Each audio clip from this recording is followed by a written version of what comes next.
صدر Donald Trump نے امریکہ ایران جنگ جلد ختم ہونے کا امکان ظاہر کر دیا اور دعویٰ یہ کیا کہ 2 ہفتے کی جنگ میں لڑائی میں کمی واقع ہوئی، جنگ ختم ہونے کے بہت قریب ہے اور آئندہ 2 روز میں حیرت انگیز چیزیں ہونے کی پیش گوئی کر دی۔ امریکی صدر کے مطابق ایران کے ساتھ مذاکرات کا اگلا دور آئندہ 2 روز میں اسلام آباد میں ہو سکتا ہے اور واضح کیا کہ فیلڈ مارشل سید عاصم منیر لاجواب ہیں، اس لیے امکان ہے کہ دوبارہ اسلام آباد جائیں۔ کہا کسی ایسے ملک میں کیوں جائیں جس کا اس معاملے سے کوئی تعلق ہی نہیں۔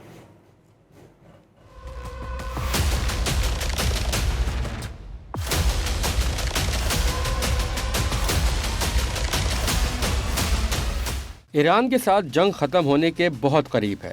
امریکی صدر نے اگلے 2 دن میں حیرت انگیز چیزیں ہونے کی پیش گوئی کر دی، جنگ بندی غیر ضروری اور ڈیل کو ترجیح قرار دے دیا۔ ڈونلڈ ٹرمپ نے فاکس نیوز کو انٹرویو میں کہا کہ امریکہ اور ایران کے درمیان جنگ ختم ہونے کے بہت قریب ہے کیونکہ 2 ہفتے کی جنگ بندی کے دوران لڑائی میں کمی آ رہی ہے۔ واضح کیا کہ امریکی آپریشن ختم نہیں ہوا، وہ ایران کو کسی صورت جوہری ہتھیار نہیں بنانے دیں گے۔ امریکی صدر نے 2 روز میں حیرت انگیز چیزوں کی پیش گوئی کرتے ہوئے کہا کہ وہ ایران کے ساتھ جنگ بندی میں توسیع کے بارے میں نہیں سوچ رہے۔ امریکی ٹی وی ABC کے صحافی کے مطابق ٹرمپ نے کہا کہ ان کے خیال میں ڈیل قابل ترجیح ہے کیونکہ اس سے ایران دوبارہ تعمیر نو کر سکے گا۔ اس سے پہلے ٹرمپ نے کہا تھا کہ ایران کے ساتھ مذاکرات کا اگلا دور 2 دن میں پاکستان میں ہو سکتا ہے۔ امریکی صدر ڈونلڈ ٹرمپ نے نیو یارک پوسٹ کو انٹرویو دیتے ہوئے واضح کیا تھا کہ ہم کسی ایسے ملک میں کیوں جائیں جس کا اس معاملے سے کوئی تعلق ہی نہیں۔ پاکستان کے فیلڈ مارشل